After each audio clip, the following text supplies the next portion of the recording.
I was like, just a tiny bit. I'm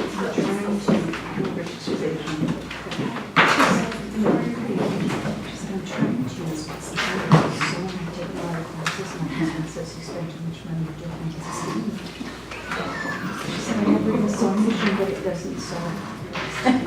She said, can I said, put your machine. So I said, we tried to fix get her machine. Oh, okay. I said,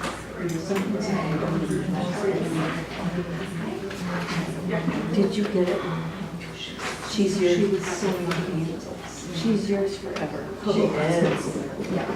She's in your and then something else. And there's no matter what. Yeah, because no, there wasn't. And she said, just like clothes or something. Good evening. I'd like to call the meeting to order. It is a special meeting of the Village Board at 7:08 tonight. Has this meeting been publicly noticed? The meeting has been posted and noticed according to law. Thank you. It looks like all trustees are present, and therefore no one is excused. The first item on our agenda is a 2019 Budget Challenges Preview. Mark.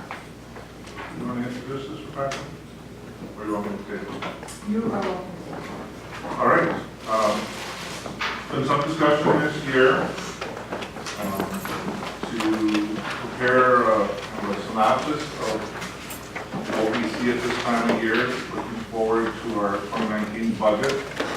As that's going to be coming before the board, at least in the presentation overview in the middle of September. But we've been working on the budget for many weeks now, trying to put together all the various components that make up that document.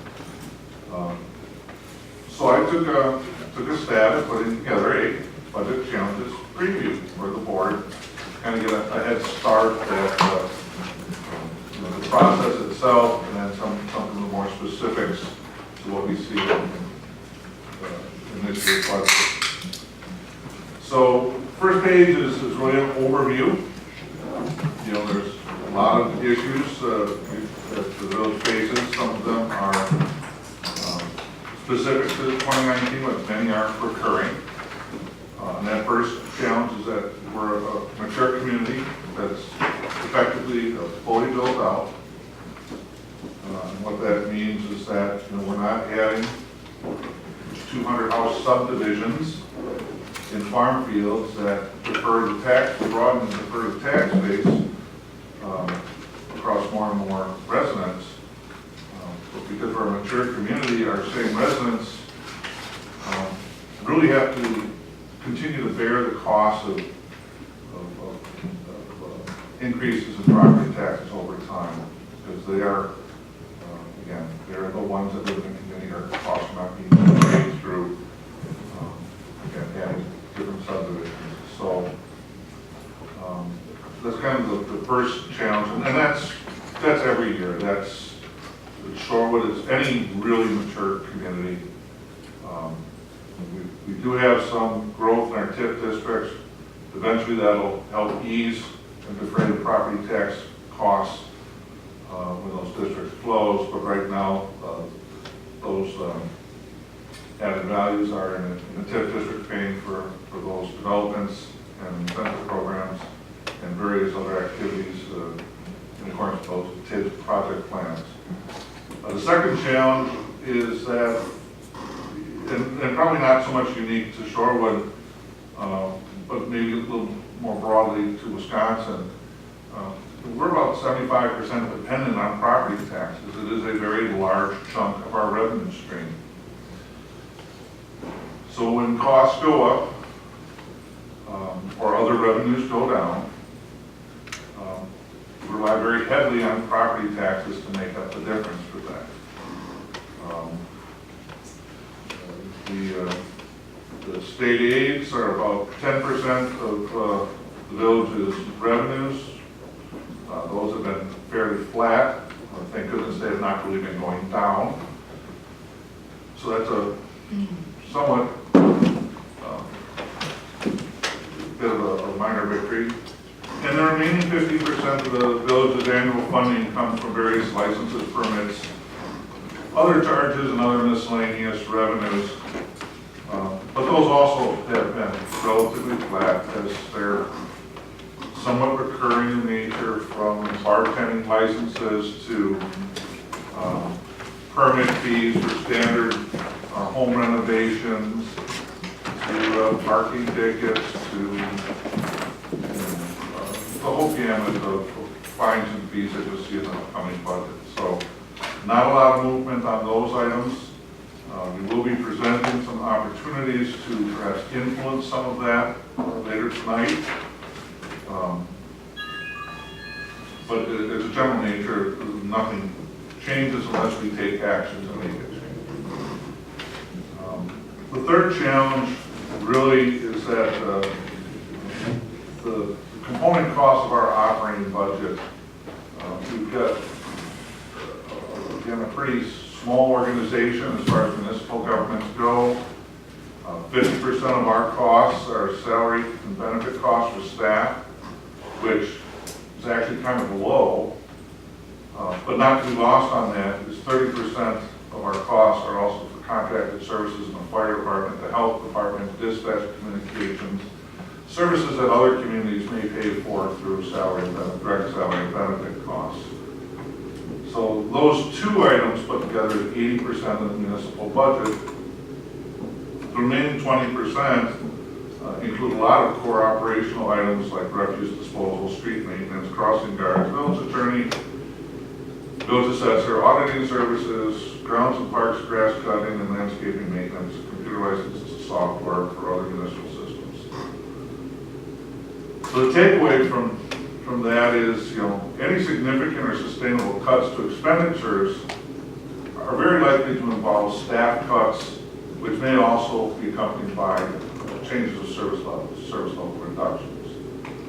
So that's another major challenge in a relatively small organization. The ability to incrementally cut costs without impacting services is a little more challenging in this community. And again, staff is committed to providing a summary of various opportunities for the board to consider, or at least to frame some opportunities to consider when we present our budget summary in September. So just as we provided some opportunities to diversify revenues, and later on in tonight's meeting, staff will have some opportunities identified to reduce costs, some of which will be reducing staff and reducing service levels. And again, all within the broader context as the board develops the budget and finds the right mix and balance of all of these items to prepare for a public hearing later in November. On the revenue side, again, we're at the bottom of the first page. We're going to do a little bit of that tonight. We're going to try to regularly review the village's fee schedules as part of the budget process, something that's not been consistently done in the past. We're going to do that within the context of trying to ensure that all the village's fees are properly listed, to help identify any gaps in the fee schedule where services or privileges that are being provided, for which charging fees may be appropriate, and to consider whether or not the amounts for these fees are set at a level that reasonably reflects either the cost or the benefits of those services being provided. So that's the context of our fee schedule review. In addition, staff was also asked to explore and present to the village board other opportunities for the board to diversify the village's revenue streams so that they're not as dependent on property tax increases to cover increases in annual operating costs. So that'll be really item number 4 later on tonight. The second page of the staff memo talks about expenditures. Again, we've had some discussion on expenditures. We're going to have some more discussion on expenditures once we get into the presentation of the annual budget. But we have outlined some significant impact items as we see it right now for the preliminary 2019 budget. We'll get into the budget cycle, we'll get into much more detail as to the nature of these increases, and what staff is continuing to do and will continue to work on to help evaluate any alternatives to some of these metrics. But we do have a chart of a dozen or so items that highlight the major structural changes in this year's budget.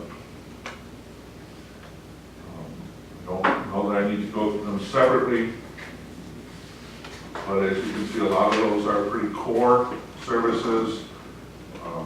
Even some relatively modest structural changes in those numbers, percentage-wise, starts adding up to a significant amount of structural challenges that we have to overcome.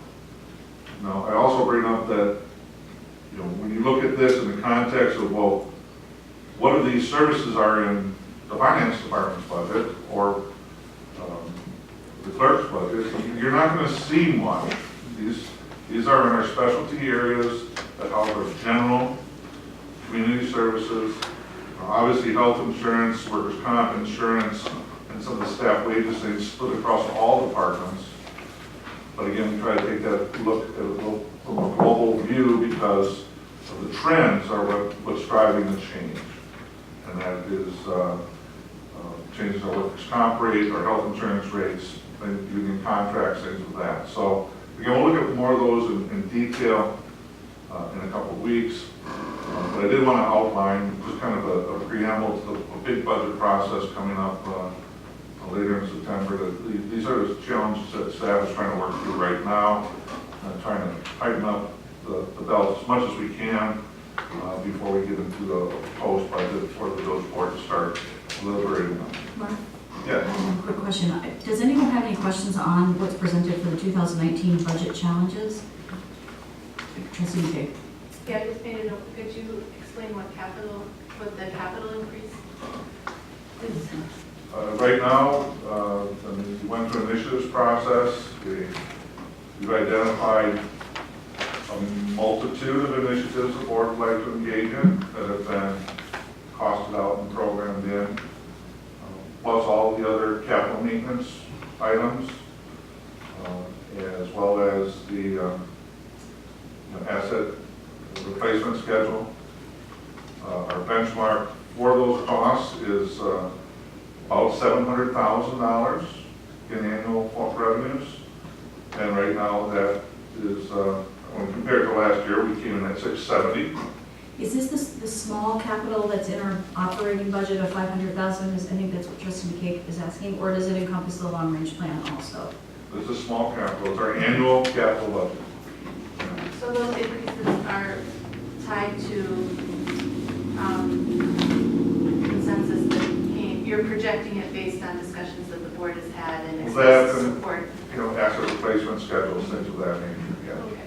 And then in the budget process, we'll be able to go through. Be able to vet that Exactly. a little more thoroughly, and again, going through any one issue in isolation Right. is a challenge.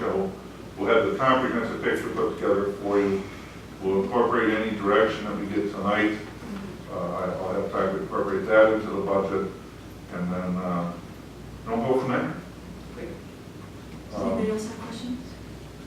If not, I have two. For the North Shore Fire Department, it looks like it's an increase of 122, and I just wanted to note that in the long-range financial plan, we put 80,000 as our folder, so is this a different line item, or is this actually 122 right now? This is the North Shore Fire Department operating budget. The long-range plan is capital cost for North Shore Fire Department equipment is a different item. So it's in addition, so it's 80,000 plus this. 80,000 is not a significant change from prior years. Right. This is a different item. But I'm just saying for fire services this year, it would be the 80,000 plus the 120. Correct. Or whatever, plus the 2 million. Okay, and then for legal, it says 74,000 and last year 65. Is this, when I added up the numbers, it was over 100,000 for legal last year and this year. Or proposed. We can certainly get it that during budget review. I don't have that level of detail on hand. But legal encompasses, it's, Court and general legal counsel. right, okay. Yes. I think, could you just look into that? Yes, I Health, And then health insurance is, what percentage is the 142,918? What is your prediction? Our to get current from- prediction, our working number is a 10% increase in plan costs. But please keep in mind there's been significant staff turnover. And with staff turnover comes changes in enrollments. So about 60,000 of that increase is simply due to changes in enrollments within the municipal workforce. But The 10%. remainder is the 10% assumed. And again, that's a preliminary number, we're still working through that, but we would be reasonably satisfied at this point if we got a 10%. And staff wages is 2%, is that correct? That's correct. Okay, that's all I had. So do you have any other questions? Like Trustee on Martin? the library, 7%, is that, but he's based on preliminary calculations or? That is based on the library's preliminary request. Again, there are some additional capital items that will be presented with the library's budget because they're outside of the village's general capital budget. And also there's been a couple other changes within the library formulas and structure that we'll review.